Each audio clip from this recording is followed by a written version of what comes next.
അടുത്തതായിട്ട് നമ്മൾ ഡിസ്കസ് ചെയ്യാൻ പോകുന്നത് ക്വസ്റ്റ്യൻ നമ്പർ 9 ആണ്. ഓക്കെ, ഈ 9ാമത്തെ ചോദ്യം നമ്മളോട് ചോദിച്ചിരിക്കുന്നത് മൂവിങ് ചാർജസ് ആൻഡ് മാഗ്നറ്റിസം എന്ന ചാപ്റ്ററിൽ നിന്നാണ്. അതിൻ്റെ സബ് ടോപ്പിക് ഏതാണെന്ന് ചോദിച്ചാൽ that is motion of charged particle inside A magnetic field. ഒരു മാഗ്നറ്റിക് ഫീൽഡിനകത്ത് ചാർജ് പാർട്ടിക്കിളിൻ്റെ ഒരു മൂവ്മെൻറ്റിനെ കുറിച്ച് സ്റ്റഡി ചെയ്യുന്ന കുറേ കാര്യങ്ങളുണ്ട്. അതിനകത്ത് വിനെ കുറിച്ചും റേഡിയസിനെ കുറിച്ചും ടൈം പീരീഡിനെ കുറിച്ചുള്ള വരുന്നുണ്ട്. സോ ടോപ്പിക് ഞാൻ ഒന്നുകൂടി എടുത്ത് പറയുകയാണ്, the motion of a charged particle inside a uniform magnetic field. So നമുക്ക് സമയം കളയുന്നില്ല, ക്വസ്റ്റ്യനിലോട്ട് പോകാം. ക്വസ്റ്റ്യൻ പറയുന്നത് ഇങ്ങനെയാണ്: two particles X and Y having equal charges are being accelerated through same potential difference. Thereafter, they enter normally in a region of uniform magnetic field and describes circular paths of radii r1 and r2 respectively. അങ്ങനെയാണെങ്കിൽ the mass ratio of x and y എന്നാണ് ചോദ്യം.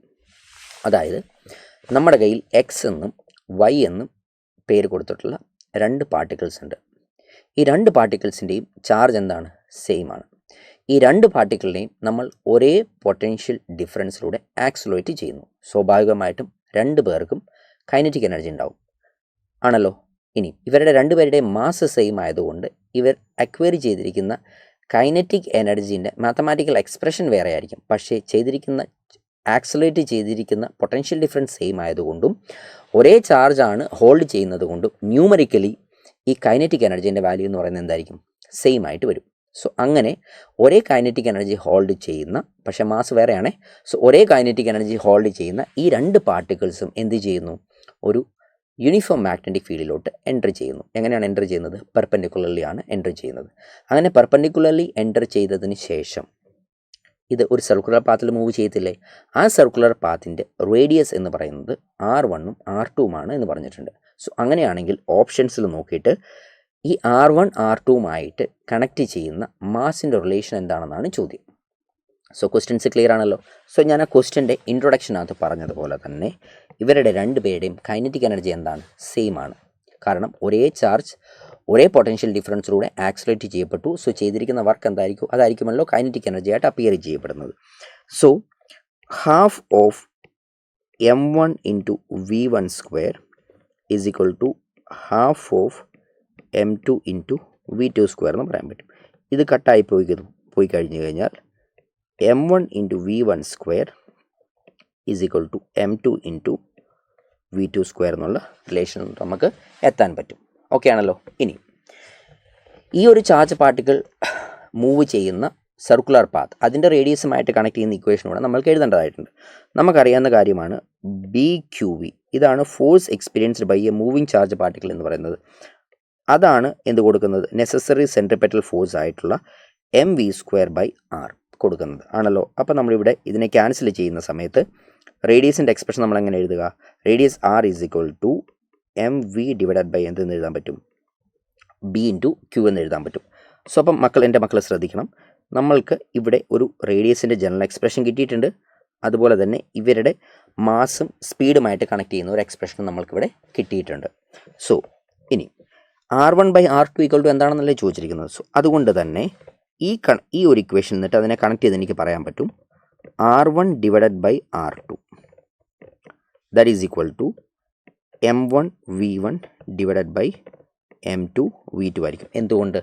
Same magnetic field അല്ലേ, ഒരേ charge, ratio എടുക്കുമ്പോൾ അത് ക്യാൻസലായി പോകത്തല്ലേ. Okay, so R1/R2 is equal to എന്തെന്ന് പറയാൻ പറ്റും?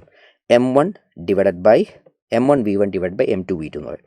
സോ നമ്മൾ പെട്ടെന്ന് സോൾവ് ചെയ്യാനായിട്ട് ഞാൻ ഇതിനെന്ത് ചെയ്യാൻ പോകുന്നറിയോ? ഒരു ചെറിയ മാറ്റം വരുത്താൻ പോവുകയാണേ. So m1 divided by m2 into ഇതിനെ നമുക്ക് എന്തെന്ന് എഴുതാം? v1/v2 എന്ന് എഴുതാം. ശരിയല്ലേ? ഇനി നിങ്ങളൊരു കാര്യം നോക്കിക്കേ, നമ്മൾ ഈ തന്നിരിക്കുന്ന എക്സ്പ്രഷനെ ഓക്കെ നമ്മളിവിടെ നോക്കണം, ഓപ്ഷൻസ് നോക്കണേ. ഓപ്ഷൻസിലെല്ലാം R1²/R2² ആണ്. അതുകൊണ്ട് ഞാൻ എന്താ ചെയ്യാൻ പോകുന്നത് അറിയോ? ഈ എക്സ്പ്രഷനെ ഒന്ന് സ്ക്വയർ ചെയ്യും. സ്ക്വയർ ചെയ്യുമ്പോൾ ഇത് എന്ത് വരും? R1² ഡിവൈഡഡ് ബൈ R2² അല്ലേ. That is equal to m1² m2² into v1² divided by എന്ത് വരുന്നു? v2² എന്ന് വന്നു. മക്കളിവിടെ നോക്കിക്കേ, ഈ v1 square/v2 square എന്ന് പറഞ്ഞാൽ ശ്രദ്ധിക്കണേ, v1 square divided by v2 square എന്ന് പറയുന്നത് എന്താണ്? m2 ഡിവൈഡഡ് ബൈ m1 ആണ്. ശരിയല്ലേ? സോ അത് നമ്മൾ ഇവിടോട്ട് സബ്സ്റ്റിറ്റ്യൂട്ട് ചെയ്ത് കൊടുക്കാൻ പോവുക. So here this is going to be m1 square divided by m2 square. എന്നോട് സ്ക്വയർ ഇടാൻ മറന്നുപോയി. Into v1 square by v2 square എന്താ നമ്മൾ പറഞ്ഞത്? m2 ഡിവൈഡഡ് ബൈ m1 അല്ലേ? അപ്പോൾ എന്ത് വരും മക്കളെ? ഇത് ഇവിടുന്ന് അങ്ങ് കട്ടായി പോകും. ഇത് കണ്ടോ, ഇത് ഇവിടുന്ന് കട്ടായി. അതുപോലെ തന്നെ ഈ ടേമും ഇവിടുന്ന് കട്ടായി പോയിട്ടുണ്ട്. സോ നമ്മൾക്ക് ഫൈനലി കിട്ടുന്ന എന്താണ്? നമുക്ക് ഫൈനലി കിട്ടുന്ന റിലേഷൻ ഇതാണ്, r1 square divided by r2 square അല്ലേ? r1 square divided by r2 square എന്ന് പറയുന്നത് എന്തായിട്ട് വന്നു? m1 ഡിവൈഡഡ് ബൈ m2 എന്ന് കിട്ടി. അത് നമ്മൾ നോക്കുവാണെങ്കിൽ ഏത് ഓപ്ഷനുമായിട്ട് മാച്ച് ആകണം? ഏത് ഓപ്ഷനുമായിട്ട് മാച്ച് ആകണം മക്കളെ? അല്ലേ? m1/m2 എന്ന് പറയുന്നത് r1 square by r2 square, അതായത് ഓപ്ഷൻ 3യുമായിട്ട് മാച്ച് ആണ്.